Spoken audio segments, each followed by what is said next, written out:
오늘 말씀부터 그 3장까지는 소아시아 7교회에 대한 그런 말씀입니다. 7교회에 대해서 이 칭찬과 책망을 하고 있는데 이것은 마치 의사가 건강검진을 하는 것과 같다고 할 수 있습니다. 7교회에 대한 주님이 하시는 말씀이지만 모든 시대, 모든 교회에 향한 말씀이라고 할 수 있습니다. 왜 그런가 하면 교회를 구성하고 있는 사람들은 2000년 전이나 오늘날이나 사람은 똑같기 때문입니다. 물론 문화적인 차이나 교육 수준은 좀 달라도 그 사람의 어떤 본성은 변함이 없기 때문입니다. 교회를 구성하는 사람들이 동일하기 때문에 교회에서 일어나는 문제나 어려움이 똑같습니다. 거의. 그래서 우리가 이제 창세기나 출애굽기나 수천 년 전에 그 사람들에 대한 그 말씀인데 오늘 우리에게 하시는 말씀처럼 우리에게 적용이 되고 이제 은혜가 이제 되는 거죠. 오늘부터 이제 7주에 걸쳐서 소아시아 7교회 한 교회씩 그 교회에 대해서 하나님이 하시는 말씀을 살펴보겠습니다. 참 그 말씀을 보면 우리 교회를 참 건강검진한다 이제 이런 생각이 이제 들게 됩니다. 7교회에 있는 문제들이 우리에게도 똑같이 있기 때문입니다. 이 시간 그 에베소 교회에 대해서 살펴보겠는데 우리 교회의 약점과 또 장점이 무엇이고 어떻게 치료받을 수 있는가 하는 것을 생각해 보겠습니다. 에베소 교회가 있는 그 에베소는 지금 터키 지역인데 그 소아시아에서 교통과 문화와 경제와 정치와 종교의 중심이 되는 한 구도시입니다. 종교적으로 우상숭배가 아주 심한 곳인데 아데미 여신이라고 하는 아주 유명한 신전이 그곳에 있습니다. 사도행전에 보면 바울이 에베소에서 사역한 내용이 나오는데 그는 에베소에 있는 이 두란노 서원에서 2년 동안 매일매일 말씀을 가르쳤습니다. 그래서 소아시아에 있는 모든 사람들이 이 말씀을 들었다 할 정도로 많은 사람들이 이 바울의 말씀을 들었고 또 많은 사람들이 하나님께 돌아왔습니다. 바울을 통해서 귀신이 나가고 병자들이 낫는 이적들이 있었습니다. 이 마술을 직업으로 하는 사람들이 엄청난 금액의 이 마술책들을 다 불태우는 그런 일도 있었습니다. 에베소 교회는 이 말씀으로 잘 이렇게 다져져 있고 훌륭한 전통과 이 간증을 가진 교회라고 할 수 있습니다. 사도 요한이 이제 계시록을 써 보낼 때는 이제 바울이 에베소 교회를 세운 지 한 40-50년 이제 지난 후에 이제 이렇게 또 요한이 이제 요한 계시록을 써서 이제 에베소 교회에 보내고 있는 겁니다. 먼저 이 편지를 받아보는 에베소 교회의 수신자와 발신자에 대해서 보겠습니다. 1절을 보면 에베소 교회의 사자에게 편지하라. 오른손에 있는 7뼈를 붙잡고 7금 촛대 사이를 거느시는 이가 이르시되. 이 편지를 받아보는 그 에베소 교회의 수신자와 이 발신자가 나오는데 이 수신자는 사자라고 되어 있는데 이 목회자들을 가리킵니다. 그런데 우리가 살펴보면 알겠지만 이 편지의 내용이 목회자들에게만 해당되는 것이 아니라 교회 전체 모든 교인들에게 해당됩니다. 그리고 이 편지에 발신자가 소개가 되고 있는데 이 오른손에 있는 7뼈를 붙잡고 7금촛대 사이를 거느시는 이라고 되어 있습니다. 7뼈는 7교회 목회자를 가리키고 또 7별은 7금촛대는 그 7교회를 가리킵니다. 7교회 목회자들을 오른손으로 붙잡고 또 이 교회를 다스리는 분, 그런 분은 이제 예수 그리스도죠. 교회는 예수 그리스도가 다스리고 주관하십니다. 목사나 장로들이나 교인들이 교회를 주관하는 것이 아닙니다. 교회가 약해지고 교인 수들이 줄어들고 시험에 이제 들 때가 있는데 그런데도 계속 유지가 돼요. 또 어떤 교회는 이 큰 건물을 짓고 교인들도 많아요. 그런데 한순간에 몰락하는 경우가 있는데 교회가 사람에게 달려있는 것이 아니라 주님께 달려있기 때문입니다. 우리는 교회를 생각할 때 사람들이나 당장 보이는 것만 바라보면 안 됩니다. 교회가 부족하고 약해 보여도 주님 손에 붙잡혀 있으면 견고해요. 계속해서 그 교회가 유지가 되고 또 때로는 이 부흥이 일어나게 되고 또 교회가 유명하고 번성해도 주님이 놓아버리면 한순간에 몰락하는 경우가 있습니다. 그래서 교회는 눈에 보이는 또 이 교인들 이게 전부가 아니에요. 주님이 다 이렇게 붙들고 있다 하는 것을 항상 기억을 이제 해야 됩니다. 그래서 막 교회가 막 건물을 짓고 또 막 재미난 프로그램을 많이 하고 유명한 사람들이 막 교회 들어오고 막 수가 또 막 늘어나고 그래서 막 보이는 거 보면서 우리 교회 대단하다 그러면서 막 그 보이는 걸 의지하면 한순간에 교회가 약해지고 몰락할 수 있다는 겁니다. 근데 교회가 막 너무 어려워요. 너무 어렵고 막 이렇게 이렇게 교인 수도 적고 또 막 보이는 거 보면 너무 낙심이 돼요. 하나님이 우리 교회 버린 것 같아요. 이 교회를 버린 것 같아요. 근데 보이는 게 전부가 아니라는 거예요. 하나님이 붙들고 계시고 또 때가 되면 특별한 은혜와 부흥을 일으키신다는 겁니다.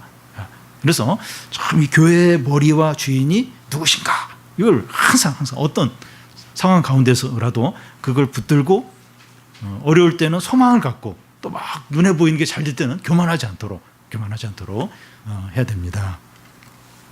다음은 그 에베소 교회에 대한 칭찬입니다. 주님은 에베소 교회를 책망도 하시는데 이제 칭찬을 먼저 하시고 책망을 하십니다. 그러니까 칭찬은 길게 해요. 여러 가지 하고 책망은 아주 짧게 하십니다. 그러니까 막 책망을 너무 이렇게 이렇게 책망을 해야 이렇게 겸손하게 되고 그래야 이제 이렇게 바르게 된다. 그래서 막 책망을 너무 많이 하면 그거 들으면서 그냥 낙심이 돼버리는 거예요. 그래서 칭찬은 길게 하고 책망은 짧게 이렇게 합니다. 부모가 자녀들에 대해서도 야단치기 전에 칭찬을 막 생각을 많이 하는 거예요. 이게 칭찬할 게 없어요. 그대로 생각을 많이 해가지고 뭐 밥 잘 먹는 그런 것도 이렇게 칭찬하고 뭐 그러고 나서 이제 책망을 이제 이렇게 해야 이제 그래 좀 듣습니다. 이 네 가지 정도 이 칭찬을 하는데 첫 번째는 2절에 나와 있는데 내가 내 행위와 수고와 내 인내를 아는 겁니다. 주님은 그들의 선한 행위들과 또 교회와 주님과 또 다른 성도들을 위해서 수고한 것과 어려운 가운데서 잘 인내한 걸 안다는 겁니다. 주님이 에베소 교회 교인들이 이렇게 잘 인내하고 또 이렇게 잘 섬기고 이런 걸 안다는 겁니다. 에베소 성도들이 선한 행위를 하고 수고를 하고 인내한 것에 대해서 그들 자신은 잘 기억하지 못하고 모를 수 있는데 주님은 다 아시고 칭찬을 하는 겁니다. 에베소 성도들도 잊어버렸어요. 자기들이 막 수고하고 인내하고 잊어버렸어요. 근데 주님은 그걸 다 아시는 거예요. 다 아시면서 칭찬을 하는 겁니다. 우리가 보기에 별것 아닌 것 같고 또 이 남들도 알아주지 않는다고 해서 이 믿음으로 하는 모든 것들을 주님은 다 알고 계시는 겁니다. 믿음으로 한 모든 것들 그러니까 주님이 다 아세요. 우리가 믿음으로 한 것 중에 그냥 사라지는 것은 하나도 없고 주님 앞에 다 남습니다. 욕심으로 한 것들은 그 당시는 대단해 보여도 없어요. 다 불타버리고 하나님 앞에 가서도 하나 인정을 못 받는데 이 믿음으로 한 작은 것은 다 하나님이 기억하십니다. 그리고 그게 끝까지 남게 됩니다. 예수님은 소자에게 물 한 그릇 준 게 나에게 준 것이라고 그러면서 그걸 기억을 해요. 그렇게 물 한 그릇 준 사람을 잊어버렸어요. 우리가 언제 주님께 줬냐고. 근데 주님은 딱 그 소자에게 참 보잘것없는 사람에게 물을 한 그릇 주고 조금 이렇게 도와주고 그게 다 나한테 한 거다 하면서 이제 기억을 하면서 칭찬하십니다. 가부가 두렛돈 한 200원 정도 아주 이렇게 적은 금액인데 그걸 이렇게 헌금을 했을 때 가장 많이 헌금을 했다고 칭찬을 하셨습니다. 그래서 우리는 드러나거나 사람들이 이제 알아주는 일만 하려고 하지 않아야 됩니다. 그리고 믿음으로 한 일이라도 사람들에게 칭찬을 받아버리면 하나님 앞에서 상이 없겠다 이런 것을 생각을 해야 됩니다. 얼마 전에 이 고속도로에서 의도적으로 사고를 내서 그 대형 사고를 막은 그 사람이 의인이라고 해가지고 이 고속도로의 의인 해가지고 막 인터넷에 나가고 막 그 대기업에서 뭐 의인상도 받고 굉장히 유명해졌어요. 이제 우리가 한 어떤 이렇게 선한 일에 대해서 그렇게 막 알려지고 막 칭찬을 받고 이래버리면 하나님 앞에 아무 상이 이제 없을 수 있다는 겁니다. 그래서 제일 좋은 것은 믿음으로 수고를 많이 하고 인내하는데 사람들이 몰라요. 근데 하나님은 아시고 갚아주는 겁니다. 이것이 재미가 없어요. 서운해요. 이렇게 뭐 좀 이렇게 하면 좀 뭔가 이렇게 반응이 있고 뭔가 이렇게 있어야 되는데 아무도 몰라요. 아무도 모르고 이럴 때 재미가 없어요. 이게. 다음에도 할까 말까 별로 동기도 안 생기는 것 같고 서운해요. 알아주는 사람이 없으니까. 그런데 이제 은밀히 보시는 하나님이 다 갚아주신다는 거예요. 하나님은 다 보세요. 다 갚아주신다는 겁니다. 그래서 이게 어렵죠. 이렇게 남들 모르게 계속 어떤 선한 일을 한다는 게, 믿음으로 산다는 게, 어떤 믿음의 싸움을 한다는 게, 누구 보는 사람도 없는데, 아는 사람도 없는데, 근데 그걸 하면 다 보시는 거예요. 그게 진짜 귀한 것이고, 하나님이 다 갚아 주신다는 겁니다. 에베소 교회가 칭찬받는 이제 두 번째는 그 2절 중간에 나오는데, 자칭 사도라 하되 아닌 자들을 시험하여 그의 거짓된 것을 내가 드러낸 겁니다. 에베소 교회도 이 거짓 전도자들이 방문했는데 그럴 때마다 잘 분별해서 거부하고 쫓아냈습니다. 그 고린도 교회는 이 거짓 선생들이 왔을 때 막 잘 받아들이고 막 그들의 가르침에 넘어가서 이 고린도 교회는 문제가 많았어요. 근데 에베소 교회는 그런 거짓 선생들이 올 때 잘 분별해서 쫓아내고 그런 영향을 받지 않았습니다. 에베소 교회는 앞에서 설명한 대로 교회가 세워질 때 말씀으로 잘 다져졌기 때문에 이런 거짓 교리, 거짓 가르침 이걸 잘 분별하고 거기에 이제 넘어가지 않았던 겁니다. 전통적이고 보수적인 교회들을 보면 이단이나 거짓 가르침에 대해서 잘 분별하는 것을 볼 수 있습니다. 오래된 교회들 그런 분들은 이렇게 이단이다, 이거 잘못된 가르침다, 이거 굉장히 민감해요. 그런 걸 다 좀 낌새가 이상하면 바로 거부하고 아니다고 하고 이제 그런 걸 이제 잘 하는 것을 이제 보게 됩니다. 산성설교에서 이 거짓 선지자를 삼가라 이렇게 했는데 외적인 것만 보는 것이 아니라 그들의 열매를 보고 우리가 이미 알고 있는 복음과 하나님의 말씀에 이렇게 비추어서 잘 이렇게 판단을 하고 이제 거부하는 게 중요합니다. 이 칭찬을 받는 세 번째는 3절에 나와 있는데 또 내가 참고 내 이름을 위하여 견뎠다는 겁니다. 그 당시 로마 황제가 교회와 성도들을 핍박했는데 이 에베소 성도들이 잘 견디는 거예요. 잘 이제 참은 겁니다. 교회가 생긴 지 얼마 되지 않았고 교인들의 신앙이 어릴 때는 핍박이 오면 무너지기가 쉽습니다. 근데 교회가 전통이 오래되고 연륜이 많이 쌓이면 핍박이 와도 견디는 힘이 있습니다. 참 이제 그걸 이제 견디는 거예요. 잘 참는 겁니다. 신앙적인 어려움과 손해가 올 때 믿음으로 참고 견디는 거에 대해서 주님이 아주 기뻐하셔요. 주님이 아주 귀하게 여기시고 칭찬을 이제 하십니다.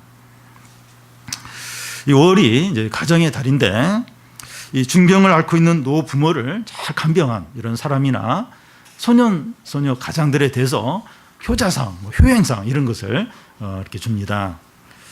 그런데 신앙 때문에 겪는 어려움들을 참는 것은 세상에서 전혀 알아주지 않습니다. 신앙 양심을 지키기 위해서 학교 친구들에게 왕따를 당하거나 또 직장에서 불이익을 당한 거에 대해서 세상 사람들은 비웃어요. 오히려 조롱합니다. 그런데 주님은 우리의 아픔을 아시고 칭찬을 해주세요. 우리가 주님의 이름을 위해서 신앙 때문에 이렇게 욕을 먹고 불이익을 당하고 손해본 거에 대해서 주님 다 아세요. 다 아시고 네가 그때 그 사람들에게서 또 그 직장에서 그 친구 관계에서 또 믿지 않는 또 부모님 관계에서 네가 그런 아픔을 겪었지, 달려서 이런 욕을 먹었지, 다 아시고 거기에 대해서 갚아주십니다. 이 칭찬하는 네 번째는 그 6절에 보면 오직 내게 이것이 있으니 내가 니골라당의 행위를 미워하는도다 나도 이것을 미워하노라. 이 니골라당의 행위가 뭔가 이제 14절에 나와 있는데요. 우상 숭배에 빠지고 음행을 하게 하는 겁니다. 그 당시에 에베소에는 많은 신전들이 있었는데 그 아데미 여신이 잘 유명했어요. 이 아데미 여신 신전에 가면 일부 행사는 이제 이렇게 막 이렇게 제사 드리고 또 막 이렇게 제물 드리고 그게 끝나면 2부 행사가 있는데 거기는 여사제들하고 무분별한 성행위를 하게 됩니다. 그래서 이 우상숭배와 이 음행은 같이 갑니다. 니골라당이 에베소 교회 전체에 이런 악한 영향을 끼친 겁니다. 그래서 막 이런 걸 막 붐을 일으키면서 많은 사람들이 아데미 여신 신전에 와서 제사도 드리고 또 여사제들과 그런 어떤 성행위를 즐기고 그렇게 하도록 막 어떤 영향력을 끼쳤습니다. 그런데 에베소 성도들은 니골라당의 이런 그 행위를 미워하고 영향을 받지 않았습니다. 근데 고린도 교회하고 자꾸 비교가 되는데 고린도 교회는 그런 영향을 많이 받았어요. 고린도도 이게 성적으로 굉장히 문란한 도시인데 뭐 성도들 중에서 막 그런 어떤 음란을 행하고 그래서 막 바울이 이제 고린도 교회를 책망을 했는데 이 에베소 교회 성도들은 다 그 니골라당의 그런 어떤 우상 숭배와 음행을 다 철저하게 미워하고 거절을 했습니다. 에베소 교회는 이 말씀의 기초에 분명히 서 있고 신앙의 전통이 있었기 때문에 우상 숭배나 음행을 멀리했습니다. 주님은 나도 이것을 미워한다는 거예요. 너희들이 니골라당의 그런 행위를 미워했는데 나도 이것을 미워한다는 겁니다. 주님이 미워하는 것을 우리도 미워해야 합니다. 주님은 미워하시는데 우리가 좋아하면 주님과 우리가 원수 관계가 되는 겁니다. 그러니까 그 사람들과의 관계에서도 내가 굉장히 싫어하는 사람이에요. 싫어하는 사람이 있는데 어떤 사람이 그 내가 싫어하는 사람하고 친해요. 그러면 이렇게 자연스럽게 그 사람하고도 이제 이게 그 사람도 싫어하게 된다는 겁니다. 그러니까 하나님이 미워하는 게 있어요. 근데 우리가 그걸 좋아하면 하나님도 우리를 미워하게 된다는 겁니다. 우리가 무엇을 해야 되나 말아야 하나 이런 걸 결정해야 될 때 그 기준이 뭔가 하면 주님이 미워하실까 좋아하실까 그 생각을 하는 겁니다. 해야 되나 말아야 나는 너무 좋아요. 근데 주님은 너무 싫어해요. 그러면 이제 하면 안 되겠구나 이제 이런 생각을 이제 해야 됩니다. 주님이 미워하시는 것이면 우리도 이제 미워하는 겁니다. 그러면 주님이 우리를 칭찬을 하십니다. 그러니까 이게 참 어려워요. 나는 좋은데 주님은 싫어할 것 같아요. 나는 너무 좋아하는데 주님은 싫어하는 것 같아요. 그 갈등을 합니다. 갈등을. 이제 그럴 때 내가 좋아하지만 주님이 싫어한다. 그래서 내가 이거 좋아하면 주님과 내가 원수 관계 되겠지. 그러면서 주님이 미워하는 거면 나도 이렇게 미워하고 내려놓고 마음이 힘들지만 그럴 때 주님이 칭찬을 하세요. 그래 나도 그거 미워하는데 너도 미워하는구나 하면서 칭찬을 하십니다. 에베소 교회는 이 말씀에 기초했고 신앙적인 정통이 있고 연륜이 있는 교회라고 할 수 있습니다. 그래서 수고와 인내도 잘하고 핍박도 잘 견디고 이단도 잘 분별하고 우상숭배나 음행에 빠지지 않았습니다. 주님은 에베소 교회 이런 부분을 다 알고 계시고 칭찬을 하십니다. 이런 교회가 어디 있습니까?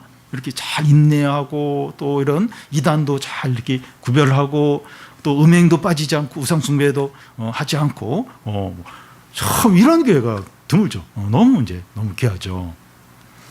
그런데 에베소 교회에 대해서 책망할 것이 있다는 겁니다. 주님은 너희들은 장점이 많으니까 완벽해 이라고 그냥 넘어가는 게 아니라 책망할 게 있으면 또 책망을 하십니다. 이 책망을 한다고 하는 것은 미워하는 것이 아닙니다. 책망은 사랑의 또 하나의 표현입니다. 주님이 우리에게 책망하시는 거 우리를 미워하시는 게 아니에요. 사랑의 어떤 또 하나의 표현이죠. 부모가 자녀에 대해서 책망하는 것도 미운 게 아니죠. 사랑하니까 이제 어떤 부분을 책망을 하는 거죠. 그러니까 주님은 이제 그런 거예요. 이 에베소 교회를 너무 잘하는 게 많아요. 너무 사랑스러워요. 근데 책망할 것이 있다는 거예요. 이게 미워하는 게 아니라 사랑의 또 하나의 이제 표현입니다. 에베소 교회에 대한 책망이 뭡니까? 이 4절을 보면 그러나 너를 책망할 것이 있나니 너의 처음 사랑을 버렸느니라. 사람들은 초심으로 돌아가자 이런 말들을 합니다. 어느 회사가 창립 20주년이 돼서 이제 기념식을 이제 갖게 되는데 이 회사가 20년이 되면서 이 매출이 100배가 늘었어요. 100배가. 근데 이 회장이 기념 식사를 하면서 우리 초심으로 돌아갑시다. 그렇지 않으면 우리가 이렇게 자랑하고 또 이렇게 만족하고 안주하면 우리는 언제 낙오될지 모른다. 우리 초심으로 돌아가자. 이렇게 말합니다. 에베소 교인들은 처음 사랑을 버렸다고 하는데 처음 예수님을 믿을 때 가졌던 열정과 감사와 기쁨과 감격과 은혜를 잃어버렸다는 겁니다. 에베소 교회가 세워진 지 이제 40-50년이 지나면서 외적인 틀이나 어떤 교회에서 하는 일들은 변함없이 똑같이 하고 있었습니다. 그런데 사랑이 식어 버린 겁니다. 교인들이 모든 것이 익숙해 버렸고 습관적이 되어버렸습니다. 그냥 이 냉랭함으로 어떤 기쁨이나 어떤 사랑이 없이 그냥 냉랭함으로 그냥 하고 있었던 겁니다. 그러니까 뭐 이단도 잘 분별하고 음행도 하지 않고 또 뭐 잘 인내하고 하는데 그냥 어떤 냉랭한 어떤 기쁨이나 사랑 없이 그냥 이렇게 어떤 면에서 습관적으로 이제 그렇게 이제 하고 있었던 겁니다. 부부가 신혼 때는 서로 뜨겁게 사랑하고 많은 이야기를 나눕니다. 근데 결혼한 지 5년, 10년, 20년 되면 이야기를 잘 안 해요. 돈 문제나 아니면 자녀 공부 얘기를 하고 나서 더 이상 할 얘기가 없습니다. 이게 어떤 속 이야기 어떤 이런 이야기를 잘 이제 안 하는 겁니다. 첫사랑을 이제 잃어버린 거죠. 하나님에 대한 우리의 사랑도 그럴 수 있다는 겁니다. 우리 교회가 이제 10년이 넘었는데 이 주님에 대한 이런 사랑, 이런 간절한 기쁨이 좀 식지 않았나 이제 이런 생각을 하게 됩니다. 10년 전과 지금 보면 이런 사랑과 열정과 어떤 예배에 대한 뜨거움이나 이런 게 좀 식지 않았나. 물론 이제 더 좋아진 분도 있어요. 근데 전체적으로는 식지 않았나 하는 생각을 하게 됩니다. 주님에 대한 첫사랑을 잃어버릴 수 있습니다. 주님은 첫사랑을 잃어버린 에베소 교회가 어떻게 하면 다시 첫사랑을 회복할 수 있다고 하십니까? 5절 앞부분을 보면 그러므로 어디서 떨어졌는지를 생각하고 회개하여 처음 행위를 가지라. 첫사랑을 회복하려면 생각하고 회개하고 행동을 해야 한다는 겁니다. 먼저 생각하라고 하는데 무슨 생각을 해야 됩니까? 어디서 떨어졌나 생각을 하라는 겁니다.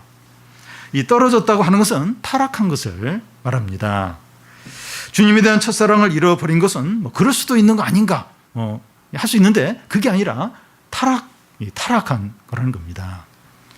작은 죄가 아니라는 거예요. 그러니까 첫사랑을 잃어버려도 좀 사랑이 식을 수 있는 거지 뭐 그게 아니라 타락을 한 거라고 이제 하는 겁니다. 있어야 될 자리에서 떨어졌다는 거예요. 그러니까 원래 그 위치에 있어야 되는데 거기서 떨어졌다는 겁니다. 다시 그 자리로 올라가야 합니다. 학생이 성적이 떨어졌으면 다시 원래 성적으로 올라가는 것이 필요합니다. 계속 떨어진 상태에 있든지 더 떨어지든지 그러면 문제가 심각해집니다. 우리가 주님에 대한 첫사랑을 잃어버린 것은 어디서 이제 떨어졌기 때문인데 다시 그 자리로 돌아가야 하는 겁니다. 지금 나는 타락한 것이기 때문에 다시 회복돼야 된다. 이런 생각을 해야 됩니다. 뭐 그럴 수도 있지 또 시간 지나면 좋아지겠지 이러면 안 되고 내가 지금 떨어졌다 내가 지금 타락했다. 다시 원래의 자리로 돌아가야 된다. 이런 어떤 생각을 해야 됩니다. 생각하는 것 다음에 해야 할 일이 회개하는 겁니다. 회개한다는 것은 죄를 인정하고 아파하고 결단을 하는 겁니다. 주님에 대한 첫사랑을 잃어버렸구나. 내가 형식적으로 신앙생활을 하고 있구나. 이게 얼마나 큰 죄인가. 주님이 나를 보시면 얼마나 마음이 아파하실까. 주님은 여전히 나를 사랑하는데 내가 주님에 대한 사랑이 변했구나. 나는 더 이상 이런 상태에 있으면 안 돼. 주님에 대한 첫사랑을 회복해야 돼. 주님 저를 용서해 주시고 저를 다시 회복시켜 주십시오 하는 것은 결단에 회개하는 기도를 해야 합니다. 생각하고 회개한 후에 해야 할 일이 행동을 하는 겁니다. 행동으로 나타나야 진정한 회개입니다. 아무리 생각을 많이 하고 회개를 많이 했다고 해도 행동하지 않으면 진정한 회개는 회개가 아닙니다. 탕자가 돈이 다 떨어져서 쥐업 열매로 이제 배를 채울 수 없을 때 내가 하나님과 아버지께 죄를 지었다고 하면서 내가 돌아가서 아들로 이렇게 삼아달라고 그런 얘기 못하고 종으로 그냥 삼아달라고 이야기를 해야겠다. 이렇게 하면서 돌아가겠다. 결심을 하고 나서 탕자가 만약 안 돌아갔으면 그 회개가 아무 소용이 없게 됩니다. 근데 탕자는 돌아갔어요. 아버지께 돌아가는 행동을 했습니다. 첫사랑을 회복한다는 것은 단지 이제 감정에서 그치면 안 되고 행동으로 나타내야 됩니다. 예를 들어서 이 냉랭한 이 부부 관계를 회복해야겠다. 그러면 남편의 퇴근 시간이 달라져야 돼요. 아내가 남편을 대하는 태도가 바뀌어야 되고 하는 말에 사랑이 드러나야 합니다. 첫사랑을 회복한다고 하는데 그 전이나 행동에 아무 변화가 없으면 회복이 안 되는 거죠. 이와 같이 주님과의 첫사랑이 회복되기 위해서 행동으로 어떻게 됩니까? 우선순위가 바뀌어야 됩니다. 그러니까 하나님과 관계되는 것을 제일 우선순위에 둬야 됩니다. 그리고 신앙에 반대되는 것들을 절제하고 버려야 됩니다. 핸드폰이나 TV나 취미 생활이나 친구 관계나 노는 것이나 이 아이쇼핑 이렇게 TV나 인터넷 아이쇼핑하는 이런 시간을 줄여야 돼요. 이런 걸 이렇게 좀 내려놔야 됩니다. 대신에 하나님께 나아가는 것을 잘 즐거워하고 행복해하고 기뻐해야 됩니다. 그걸 즐거워해야 되는 거죠. 주님을 사랑하는 것이 자신의 말과 행동과 삶을 통해서 나타나야 됩니다. 이게 우선순위가 이제 바뀌어야 되는 거예요. 이 주님의 첫사랑을 회복하려면 처음에는 뭐 잘 안 될 수 있어요. 근데 의지적으로 이렇게 신앙과 방해되는 거 줄이고 더 하나님께 나아가고 하나님과 그 시간을 이렇게 두고 자꾸 기회를 자꾸 하나님과 이렇게 은혜를 나눌 수 있는 기회를 자꾸 주면서 이제 그러면서 이제 사랑이 회복이 되는 거죠.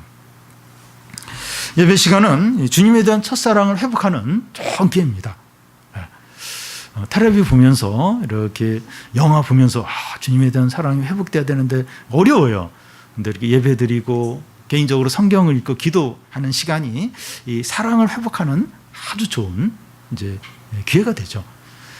그래서 우리가 신앙이 제일 좋았을 때, 주님 제일 사랑했을 때 거기로 이제 돌아가는 겁니다. 그러니까 어디서 떨어졌나 생각해라. 그리고 회개해라. 행동하라.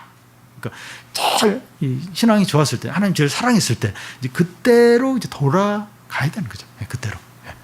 그게 이제 첫사랑을 회복을 하는 겁니다. 만약에 에베소 교회가 첫사랑을 회복하지 못하면 어떻게 한다고 하십니까? 또 주님이 경고를 하세요. 첫사랑 회복해야 되는데 그렇게 안 하면 내가 이렇게 하겠다. 경고를 하십니다. 5절 중간을 보면 만일 그리하지 아니하고 회개하지 아니하면 내가 내게 가서 내 촛대를 그 자리에서 옮기리라. 첫사랑을 회복하지 않으면 촛대를 옮겨 버리겠다는 겁니다. 촛대가 어둠을 밝히고 있었는데 촛대를 옮겨 버리면 그것이 다시 어두워집니다. 교회에서 촛대를 옮긴다고 하는 것은 말씀과 성령을 거두어 가는 것을 의미합니다. 그러니까 영광이 사라지는 거죠. 교회에 하나님 영광이 있어요. 그러니까 교회에 오면 예배 드리고 모임을 하면 거기서 하나님을 이렇게 느껴요. 어떤 기쁨이 있고 어떤 회복이 되고 어떤 힘을 얻고 어떤 이렇게 그런 축복을 받게 되는데 이제 말씀과 성령을 거둬가는 거예요. 하나님. 은혜를 교회에서 거둬가는 겁니다. 교회에 와도 예배를 드리고 성도들과 함께 모여도 하나님의 어떤 그걸 못 느낀 거예요. 하나님의 은혜를 못 느낀 겁니다. 교회 건물도 있고 교인들도 많고 교회 안에 여러 가지 프로그램도 있고 예배도 드려지지만 영적으로 죽어 있을 수 있습니다. 교회가 이것보다 더 절망적이고 비참한 것은 없습니다. 교회가 있는데 사람도 많이 모이는데 뭔가 열심히 하는 것 같은데 은혜가 없어요. 기쁨이 없어요. 어떤 회복이 없어요. 그것만큼 비참한 게 없습니다. 그런데 이 충격스러운 일들은 많은 교회가 이런 상태에 있다는 겁니다. 그러면서 우리는 예배 드렸다. 우리는 많이 모였다. 우리는 또 활동 열심히 했다. 뭐 이런 걸로 만족하고 그냥 끝난다는 겁니다. 촛대를 옮긴다는 말씀보다 더 두렵고 무서운 말씀은 없습니다. 다시 말해서 주님에 대한 첫사랑을 회복하지 않고 신앙생활을 하는 것은 죽은 것과 마찬가지라는 겁니다. 그래도 우리 많이 봉사하고 또 우리 열심히 내고 또 뭐 많이 주님을 위해서 뭔가를 했는데요.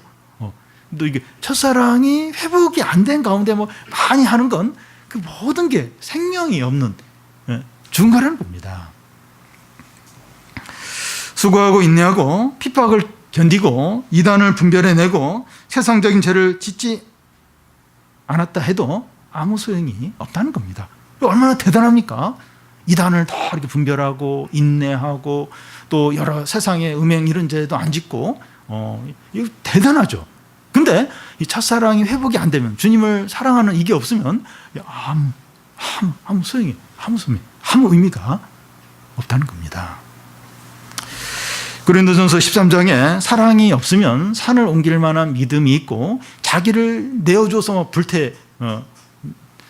불태우게 자기를 내어주고 천사의 말을 한다 할지라도 자기에게 아무런 유익이 없다고, 사랑이 없으면 아무런 유익이 없다고 하신 것과 같습니다. 촛대가 옮겨지는 것보다 더 두려운 일이 없어요. 이 사랑을 회복하지 않으면서 그냥 모든 걸 하고 그러면 촛대를 옮겨버리겠다는 겁니다. 아무 의미가 없다는 거예요.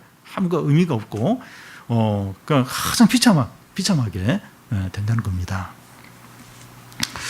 우리는 이 주님에 대한 첫사랑이 있습니까? 주님에 대한 사랑과 감격과 찬양과 기쁨과 은혜와 열정과 간절함이 있습니까? 우리가 지금 하는 어떤 예배에 참석하는 거나 또 봉사하는 거나 또 이런 건 이렇게 잘 할 수 있습니다. 물론 이제 이것도 다 귀한 거죠. 근데 그런 건 다 하는데 이게 사랑이 없을 수 있다는 겁니다. 이 기쁨이나 은혜나 어떤 이런 감격 이런 건 없이 이런 걸 계속해서 반복해서 할 수 있다는 겁니다. 만약 우리에게 사랑이 없다면 이 첫사랑이 다시 회복이 되도록 우선 생각을 하고 그리고 회개를 하고 행동을 해야 됩니다. 7절을 보면 귀 있는 자는 성령이 교회들에게 하시는 말씀을 들을지어다. 이기는 그에게는 내가 하나님의 낙원에 있는 생명나무의 열매를 주어 먹게 하리라. 귀 있는 자는 성령이 교회에 하시는 말씀을 들으라는 겁니다. 예배에 참석했다고 해서 말씀을 다 듣는 것이 아니라는 겁니다. 참석해도 이렇게 안 듣는 경우가 있어요. 이렇게 옆에서 사람이 이야기하는데 전혀 그 사람 얘기를 안 들을 수 있어요. 우리가 예배를 드려도 이렇게 다 말씀을 다 듣는 게 아닐 수 있다는 겁니다. 말씀을 듣고 믿고 행하라는 겁니다. 이 행함까지 가야 돼요. 이게 말씀을 듣고 또 이렇게 믿는 게 이제 필요하고요. 행하는 말씀을 행하는 데까지 가야 합니다. 그래서 우리가 이제 산상설교 이제 살펴보고 있는데 계속 강조하는 게 그들의 열매로 알리라. 주여 주여 하는 자마다 다 천국에 들어가는 것이 아니라 하나님 아버지 뜻대로 행하는 자라야. 그리고 이 말씀을 행하는 자가 반석 위에 집을 짓는 자다. 그래야 이제 홍수가 날 때 무너지지 않는다. 그래서 행하는 걸 얼마나 강조하는지 몰라요. 행하지 않으면 천국도 없고 다 버림을 받고 신앙도 그게 신앙이 아니라는 겁니다. 그래서 우리가 이렇게 말씀을 이렇게 듣고 믿고 행해야 됩니다. 여기 이기는 자는 이 말씀을 듣고 첫사랑을 회복하는 자를 말합니다. 이기는 자가 누구냐? 이기는 자에게 이러이러하게 하겠다는데 이기는 자는 이 말씀을 믿고 이 첫사랑을 회복하는 자가 이기는 자입니다. 첫사랑을 회복하는 자가 이기는 자인데 그에게는 하나님의 낙원에 있는 생명나무의 열매를 주어서 먹게 한다는 겁니다. 아담과 하와는 이 죄를 져가지고 에덴 동산에 쫓겨났어요. 그래서 생명나무를 먹지 못하게 되었습니다. 그런데 이 생명나무를 이기는 자, 이 말씀을 믿고 순종해서 이 첫사랑을 회복하는 자에게는 이 생명나무의 열매를 맺게 한다는 겁니다. 그러니까 영생을 누리게 하는 거예요. 그리고 하나님의 은혜와 또 능력과 지혜와 또 성령과 모든 좋은 것을 풍성하고 넘치도록 먹게 하는 겁니다. 나무가 생명나무예요. 나무에 열린 열매들이 생명, 생명, 은혜, 성령, 말씀, 능력, 이런 것들, 영광, 이걸 이제 계속 이 생명나무의 열매를 먹게 한다는 겁니다. 그게 이제 하나님에 대한, 주님에 대한 사랑을 회복하면, 그러면 이제 주님과의 관계가 회복이 된 거예요. 그래서 주님으로부터 이제 능력과 사랑과 지혜와 또 모든 좋은 것들이 계속 우리에게 이제 공급이 되는 거죠. 생명나무 열매를 계속 먹게 하시겠다는 겁니다. 여러분, 우리가 이 주님에 대한 첫사랑을 회복한다는 것은 우리의 것을 주님께 주는 것이 아니라 하나님으로부터 생명과 풍성한 은혜를 받는 겁니다. 그러니까 이 첫사랑을 회복해야 된다. 내가 하나님을 사랑해야 된다. 그래서 나에게 있는 것을 뭘 막 하나님께 줘야 되고, 그래서 내가 손해보고, 내가 불행해지고, 그게 아니라, 그렇게 보여요. 그렇게 보이는데 그게 아니라 주님의 풍성한 은혜와 주님의 좋은 것을 받아 누리는 겁니다. 우리가 이렇게 그 산상설교를 보면서 이렇게 자꾸 행하라 그래. 행하라. 말씀에 행하라. 좁은 길을 가라. 자꾸 억울한 생각이 들고 손해보는 생각이 싫어요. 내가 이렇게 하고 싶은 게 이런 게 있는데 그렇게 못하게 되니까 싫어요. 싫고 화가 나요. 억울한 생각이 들어요. 근데 그게 절대로 손해보는 게 아니라는 거예요. 손해보는 게 아니고 그게 지혜로운 거라네. 오히려 넓은 길로 가고 자신의 욕구대로 하고 욕심대로 하고 말씀대로 안 살고 이게 어리석은 거고 이게 망하는 거고 결국은 다 불타버리고 다 그 어리석은 그 모래 위에 집을 지은 사람처럼 다 망하고 다 잃어버리는 거죠. 근데 우리는 자꾸 어리석게 살려고 해요. 첫사랑을 회복해라. 말씀대로 살아라. 좁은 길을 가라. 이러면 손해보는 거고 내 것을 빼앗아가는 거고 내가 불행하게 되고 기쁨을 다 잃어버린 거고 그렇게 생각을 하면서 그렇게 안 하려고 하는 겁니다. 이게 어리석은 거죠. 하나님의 어떤 인도하심보다는 어떤 사단의 충동기대를 사는 거죠. 근데 우리는 너무 그렇게 하려고 한다는 겁니다. 그냥 교회 안 빠지고 신앙생활 하고 좀 하면 되는 거지. 왜 또 뭐 첫사랑을 회복해라. 또 뭐 이렇게 은혜를 회복, 기쁨 회복해라. 왜 또 자꾸 이렇게 또 그런 얘기를 하는가? 부담스럽게. 나 손해보는 거, 손해 봐야 되나? 아니라는 거예요. 예. 이 첫사랑을 회복하고 그걸 위해서 이렇게 또 결단하고 삶을 제한시키고 좁은 길을 가고 그렇게 하라는 겁니다. 하나님 우리에게 은혜를 주시기를 원합니다. 하나님께서 우리에게 성령을 주셔서 이렇게 자신을 제한시키고 이 첫사랑을 회복하려고 애를 쓰고 하나님께 부르짖고 결단하고 죄의 어떤 유혹들을 거절하고 기꺼이 좁은 길로 가려고 하고 주님께 통제받으려고 하고 이게 하나님의 은혜와 하나님의 선물들과 생명나무에서 이 생명과 하나님의 능력과 성령을 막 그 열매를 따서 먹게 되고 풍성한 삶을 살고 이게 얼마나 좋은 건가. 이걸 주님이 우리에게 깨닫게 하시도록 우리가 이런 확신을 갖도록 기쁨으로 신앙생활을 하도록 주님 우리에게 이런 믿음을 주시기를 바랍니다. 이 시간 우리에게 주님에 대한 첫사랑이 있는지 한번 확인해 보시기 바랍니다. 첫사랑, 주님을 진짜 사랑하는지 기쁨이 있는지 한번 확인해 보시기를 바랍니다. 첫사랑이 없다면 회개하고 행동해서 주님에 대한 첫사랑이 회복이 되고 하나님의 생명과 모든 좋은 것들을 풍성히 누리는 이기는 자, 승리자가 다 되시기를 바랍니다.